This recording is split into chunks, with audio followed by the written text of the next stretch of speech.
Je suis Catherine de la Nouvelle Vague Couleur et je serai votre professeure d'aquarelle sur Artésane. Une fois que le thème a été posé, nous allons rentrer dans la partie visuelle de son expression avec le mood board. Le mood board, il va d'abord falloir le nourrir, le fouiller. Typiquement, je vais prendre comme exemple une collection que j'ai créée qui s'appelle La montagne magique. Sur ce thème assez large, j'ai rassemblé des inspirations autour des Alpes, autour de mes souvenirs d'enfance, de vacances au ski et l'été dans les Alpes. Des artistes qui m'ont inspirée et je suis également allée fouiller sur Internet, soit pour aller voir des inspirations, soit pour avoir des images de films qui m'avaient marqué. Et l'idée là, c'est vraiment de rassembler le maximum possible d'inspiration visuelle. On va au départ aller très très large parce que évidemment on va au fur et à mesure réduire pour aller vraiment sur l'essence de cette collection colorée. Le mood board peut se faire sur plein de supports, donc là j'ai imprimé des images et c'est génial si vous pouvez faire un grand mood board papier parce qu'on a toujours cette sensation un peu spéciale avec le papier. On peut venir crayonner, rajouter des mots, des choses au feutre, à la peinture. Donc c'est très sympa, mais bien sûr, vous pouvez également faire cela en numérique, directement sur votre ordinateur.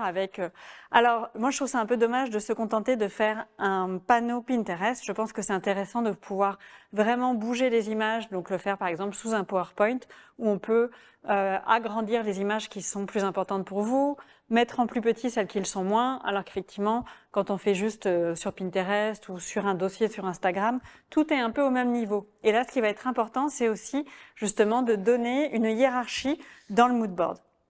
Là, typiquement, c'est un livre qui n'a rien à voir, mais qui a à voir avec la sauce de la gamme colorée sur la montagne. C'est un livre sur la cuisine des Alpes que j'ai choisi parce que j'adore déjà son graphisme. Rien que la première image d'entrée m'inspire énormément. Et toutes les images qui sont à l'intérieur sont extrêmement choisies. Avec une patte visuelle qui m'intéressait beaucoup parce que c'était un lien à ce côté un petit peu vintage de la montagne, un peu ancien, un peu traditionnel. Et c'est quelque chose qui, moi, me parlait sur ce thème de la montagne magique.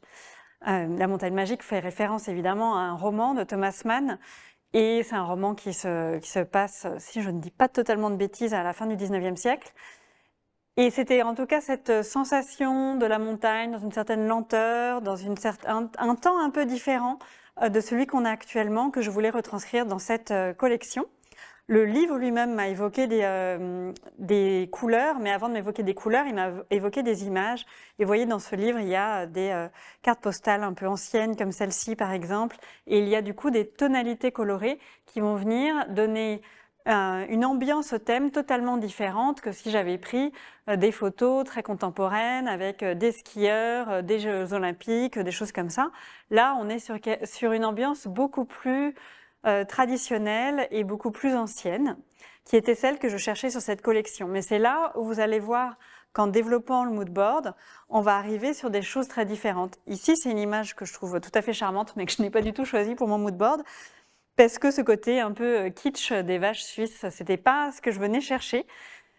Mais ça vous permet de voir aussi que justement les images qu'on va poser pour chaque thème vont vraiment construire le thème et que pour un même thème, on peut avoir des images extrêmement variées et du coup des tonalités extrêmement variées. Donc voilà, pour moi, je feuillette rapidement le livre, mais l'image qui m'a marqué le plus dans ce livre, c'est cette image du Cernin, du Matterhorn, qui est une des montagnes assez spectaculaires dans les Alpes suisses. Et en fait, cette image, elle m'intéresse parce que elle est dans des tonalités à la fois modernes et puis pas si moderne que ça. C'est-à-dire que ce bleu, il pourrait être de tous les jours, mais il a un côté un peu vintage également. On peut retrouver ça aussi entre le bleu et le vert dans les images du lac. Mais je pense que si je dois choisir du coup dans ce livre, je choisis vraiment cette image qui pour moi est très représentative du thème. Si cet extrait vous a plu, retrouvez l'intégralité du cours sur artésane.com.